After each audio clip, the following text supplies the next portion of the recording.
Hello, Dr. McDaniel and Dr. Nopo. This is Michael Leinhardt. Welcome to Team 6 group presentation.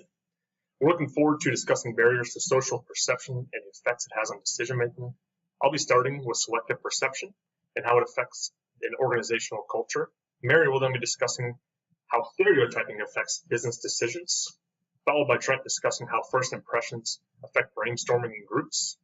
I'll also then be speaking about how projection bias affects the decision-making process. And Gregor will finish up discussing the self-fulfilling prophecy and how it affects decision-making. Selective perceptions certainly affect an organization's culture. It is necessary to understand what selective perceptions are and how important an organization's culture is to it. But probably most important is the understanding of the adverse effects selective perception can have on an organization's culture. Selective perceptions is defined as our tendency to prefer information that supports our viewpoints. Biased news articles often support selective perceptions.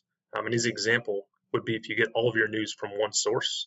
It's unfortunate, but most news sources today don't tell the story from an unbiased viewpoint. It's easy to find a story or an article that shares our own same viewpoints, and it really doesn't challenge what we think or what we know. An example in a workplace would be only receiving inputs from a team member that you relate well with.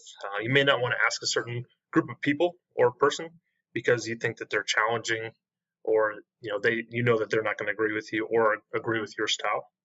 This also leads to an exclusionary work environment, which is detrimental to the work culture, which can be detrimental to the work organization. Barriers such as selective perceptions often prevent us from perceiving others accurately.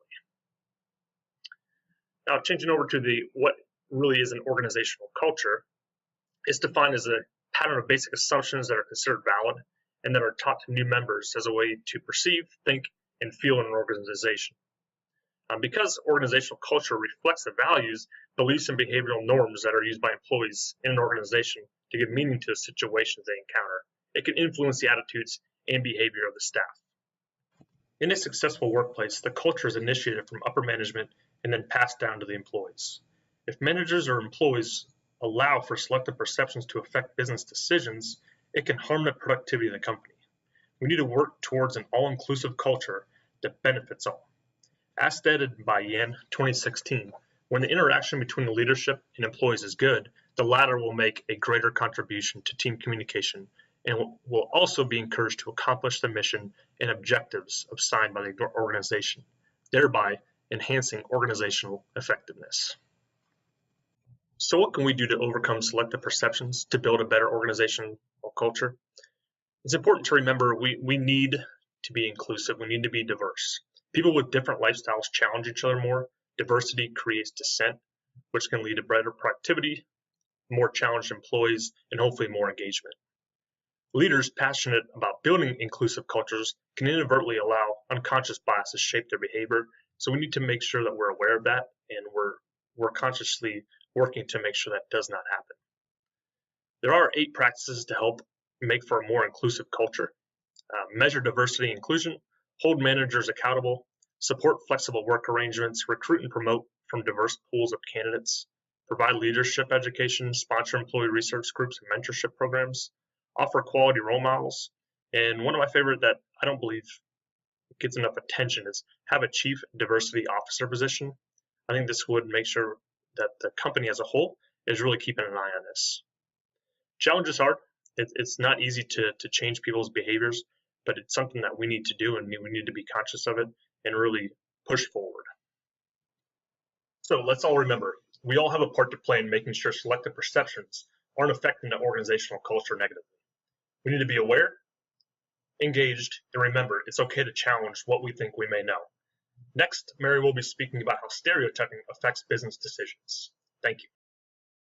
Thank you, Michael. I have chosen to research how stereotyping affects business decisions. Of the many personal issues that can cause miscommunication, stereotyping is just one. Stereotype a group of people according to Nelson Quick.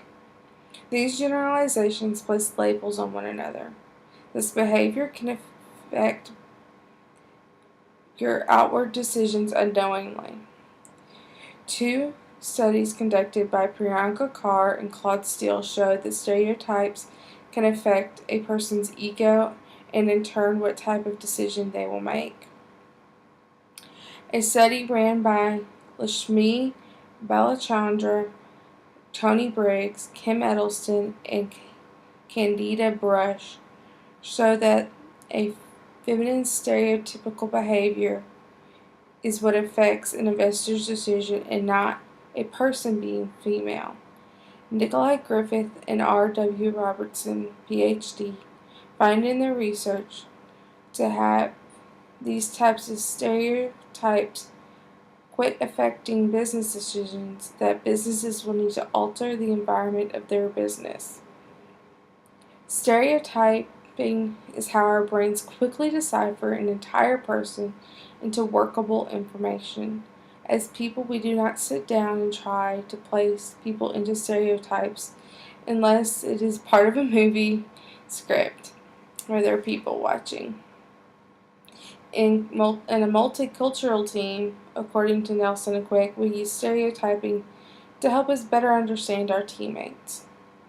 Stephen R. Levitt presents arguments where this can be effective in a respectable manner.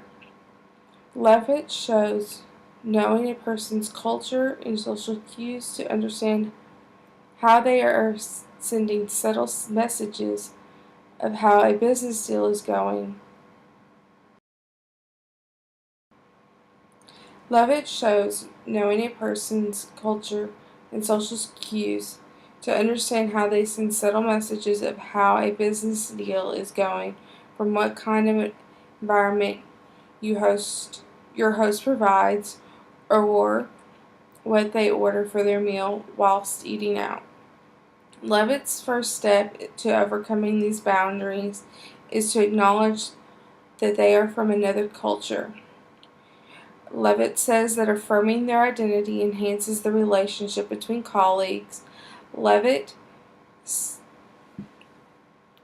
goes through many more ways to add cohesiveness to a team of multiple cultures. Gender roles seem to be a major issue in the business world. Some 70 years since the women have stepped into the workforce during World War II. With many of the articles when researching for stereotypes affecting business decisions being about gender issues, I think it is safe to say that this continues to be a larger issue. Carr and Steele found that men become more deliberate with their action because their egos become compromised around women who act in a stereotypical fashion. Their study also shows that companies with women in higher positions tend to see more financial growth. Balachandra, Briggs, Edelston, and Brush found that investors prefer entrepreneurs that present with a more stereotypical masculine attitude, but also prefer to invest with people who were considered attractive in their culture. The people who were used to rate attractiveness were not told if the person they were watching in a muted video was male or female while rating attractiveness. Nelson and Quick do mention that people who are attractive for their culture do have a tendency to be seen as a leader and also seen as nicer and more willing to listen. Gender roles play an important part in everyday life. Most come from societal standards, many of which are slowly fading away, with a few men deciding to become caregivers and women becoming the sole provider, or husband and wives taking turns on household chores, depending on each other's work schedules. The gender role issues in a workplace environment, typically the stereotype plays a factor on who does the more secretarial work, such as note-taking and remembering everyone's coffee orders.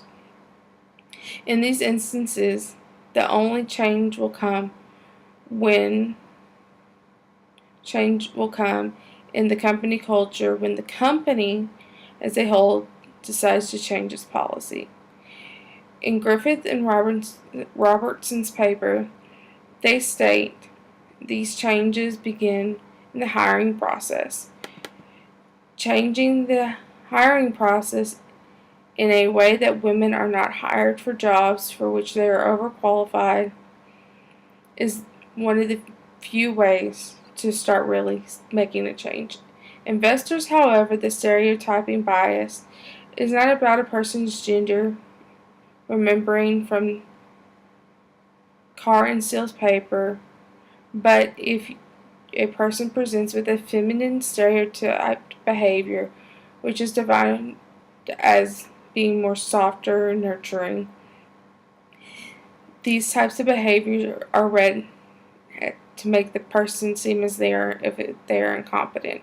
If a woman displays a masculine stereotyped behavior, she will have the same chance of funding as a man, according to Balachandra Briggs and their co-authors, because typically women are told that using stereotypical masculine behavior can be off-putting for those around us.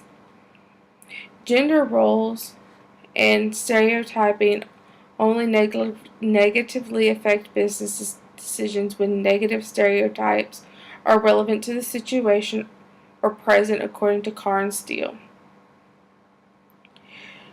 During their research, they found that when people are acting in a positive stereotypical ways or do not act in a stereotypical fashion, diversity helped the business environment because everyone's egos were not affected. In a work environment, this can be shown as using a person's diversity to the company's advantage by running ideas past them to make sure that it does not further spread a stereotype or ensure that the idea is not harmful to relationships with people from their culture. Alleviating stereotyping is a long road and will take time. To rid these types of issues, beginning with changing the company's culture, as Griffith and Robertson state. They found that companies that implemented diversity and culture courses into mandatory and or optional meetings had growth because their employees learned about how to better handle particular situations. Griffith and Robertson also found that companies that adapted to women's needs, such as flexible work hours and schedules, daycare, and telecommuting, were better equipped during the financial hard times and actually grew during the recession that happened not too long ago. Thank you. And now Trent for first impressions and how they affect business decisions. Thank you, Mary. I'm going to speak for a few minutes on first impressions and the importance that they play in a group or team-like setting, specifically in the brainstorming process. There could be several times throughout our work careers that we are thrust into a team, a group for a project at work where we don't know the people that we're working with. We don't know the people that we're going to be collaborating with. They may be in a different region of the country or, a different country altogether with the way that some businesses are conducted now. So how can we avoid any negative first impressions that we may have, and how can we overcome those so that we can be productive as a group and so that we can meet our common goals? First, I'm going to review a little bit about first impressions and then review a little bit about brainstorming, and then we'll talk about how we can pass those barriers. Okay, so reviewing some information on this slide, first impressions can be dangerous when you're in an interview or a team setting just because of how quickly they're formed. We read an article in class that first impressions are typically formed within the first 3 to 7 seconds of meeting someone, and that's not a lot of time to make a lot of assumptions. Oftentimes people rely on limited or misleading information, which can attribute to bad first impressions. There's been times where my mind has been made up about someone before I've really even met them, based on what I've heard about a person or based on what I've been told. And so it's good to go in with an open mind and kind of disregard anything you may have heard about a person. They're very hard to shake. Oftentimes they're the basis for our relationship. And first impressions also affect personal judgments, even in the presence of contradictory evidence about someone. So sometimes, no matter what, when our mind is made up, even if someone proves us wrong, that first impression is what we tend to hold on to. I also want to spend a couple seconds talking about brainstorming, which is the second component of our issue. So the idea of brainstorming is to generate as many ideas as possible. You want to build on others around you and their ideas in your group, and you also want to be creative. Don't really hold any type of limits to a suggestion because you never know what can spark an idea. Brainstorming tends to start with a general idea, and then as you build upon that, you become more specific and the picture starts to take a better shape. And brainstorming has shown to be more effective in established groups versus non-established groups. And so since all groups cannot be established, how do we move past that obstacle and how do we move past that barrier?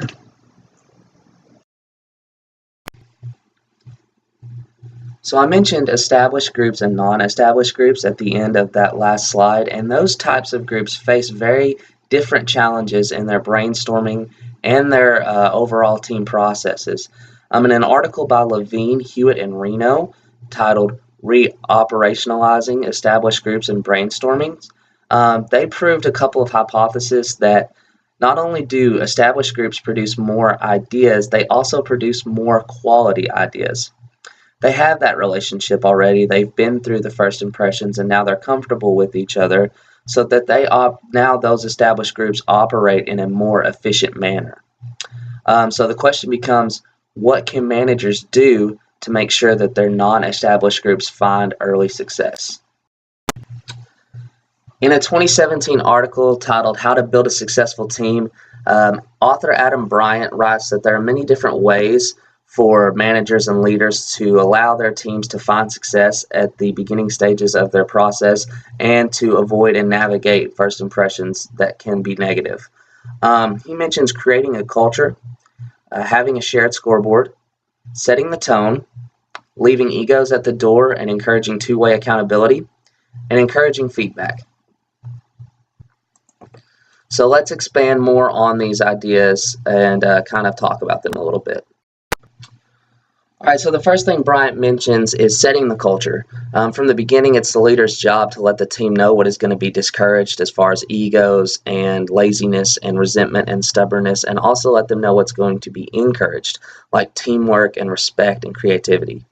That allows you to set the tone for the team, which is mentioned later on, and just let them know what their roles and what the processes are going to be so that the impressions don't matter because you're operating within guidelines. You also have a shared scoreboard. This creates a sense of us as opposed to a sense of me versus them. And so success is measured in the same way when you create a shared scoreboard so that people can't worry about what their impressions are of other people because you're all measured equally and you all have to operate and you all have to bring the same thing to the table. I've already mentioned setting the tone, so leaving egos at the door and two-way accountability. That means that I'm holding myself as a leader accountable just as I'm holding you as an employee accountable. When people know that, it motivates them to set their impressions to the side and focus on themselves because they don't have time to focus on others. They have to hold up their end of the bargain. They have to bring the best that they can to the table. So instead of worrying about what everyone else is doing, they have to worry about what they are doing. And you also want to encourage honest and frequent feedback.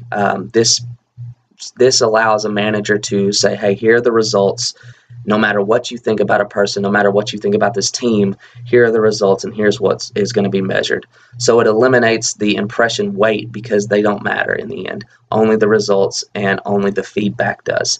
And you have to make sure that that happens quickly and frequently and it's honest.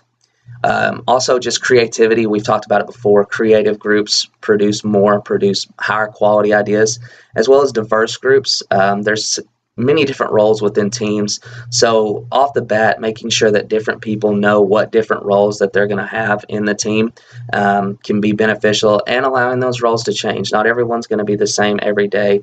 So having that respectful culture and having those diverse interchangeable roles can allow those impressions to not mean as much, because everyone's going to get a chance to do everything, and what one person may be bad at, they may be great at something else, and vice versa. So that's a little bit about first impressions and brainstorming, and how you can overcome some of those barriers to be effective in your brainstorming. And now I'm going to toss it over to Alex Howard and let him give his portion. Thank you. Thank you, Andrew. Today I'll be talking about projection, a barrier to social perception, and how it can affect the decision-making process. First, I will talk about what projection is, followed by how it affects the decision-making process, and lastly, I will talk about the steps we can take to overcome it. So what is projection? In our textbook, projection is defined as overestimating the number of people who share our own beliefs, values, and behaviors. It is also known as the false consensus effect. Projection often occurs when surrounded with people that share similar characteristics as us. We assume that since our peers share our characteristics, then many other people do too. We often see examples of projection, or the false consensus effect, within religious groups. So how does the projection bias affect making business decisions? As we all know, humans are susceptible to cognitive biases, and decisions can be influenced by attitudes, preferences, or beliefs. Important business decisions should not be made quickly based on common knowledge. Data, analytics, and research all provide valid decision-making tools that should be utilized before coming to a conclusion. In other words, let's try not to make an irrational decision. The projection bias also makes people think that their current situation is what the future will be like. Oftentimes, it is important to be able to predict the future to be able to prepare accordingly. Here I have put together a few strategies for overcoming the projection bias when making decisions. Like I've said before, using data, analytics, and research are all great ways to ensure a reliable decision is being made. Secondly, going over decisions multiple times before making them allows us to make sure that today's attitudes and emotions are not affecting the decisions of the future. This ensures that we are not making an irrational decision and allows time to process alternate solutions or outcomes. Developing a sense of divergent thinking falls into the last point, as it is the ability to generate several potential solutions to a problem. Attacking a problem from multiple angles and being creative can expose new ideas and solutions. This way, there is more of a chance for finding the ideal solution to a problem. Lastly, communicating with coworkers and synergizing is a great way to involve the team within the decision-making process. People come from all types of backgrounds and each bring a different perspective to the table. As we can see, projection can sometimes get in the way of the decision-making process. As professionals, it is important to be able to recognize its occurrence and take steps to overcome it. Thank you for listening, and now it is time for me to pass it on to Gregory Savage. Thank you. I'll be discussing self-fulfilling prophecy and its effects on the decision-making process. Self-fulfilling prophecy is defined as a false definition of the situation evoking a new behavior which makes the originally false conception come true. One example of this is called interpersonal expectancy. An example of interpersonal expectancy was done in the famous Rosenthal and Jacobson study, where teachers were told that certain students were gifted, when in fact those students were chosen at random. The teachers then treated those students as if they were gifted. As a result, the students outperformed their peers. Another example that we'll be discussing in the coming slides is called a bank run. This is where we believe a bank may go under. Therefore, we go to the bank, withdraw all our funds, so does everybody else, and the bank cannot cover all of those withdrawals. Therefore, the bank does indeed go under, where in reality, the bank would not have went under unless we had made that bank run. So how can self-fulfilling prophecy affect the decision-making process? One of those ways is with predecisional information distortion. This is where a decision maker initially prefers a particular option, and then even as subsequent information comes out or subsequent options come out, it only strengthens their preference for that initial option. There's a couple ways the distortion affects the option. There's positive distortion, which supports our initial preference. There's also negative distortion, which tends to take away from the subsequent options given to us and then strengthens that initial option. So why is this important? Study actually found that by manipulating the order in which options or information is provided to the decision maker can actually steer the final option of that decision maker. This is because as information comes out, we tend to have a preference for the initial information, and then again, the negative distortion points us right back to that initial preference of option 1. Thus, in the end, we're going to choose option 1. Another method of impact is economic change, or the belief in economic change and its effect on our economic decision making. A real life example of this happened in Greece during the year of 2015. So things were looking bleak in Greece, negative coverage. The banks actually shuttered for a moment, and during that time, it was the thought process of the consumer, of the decision maker, that they may not be able to get their money back out.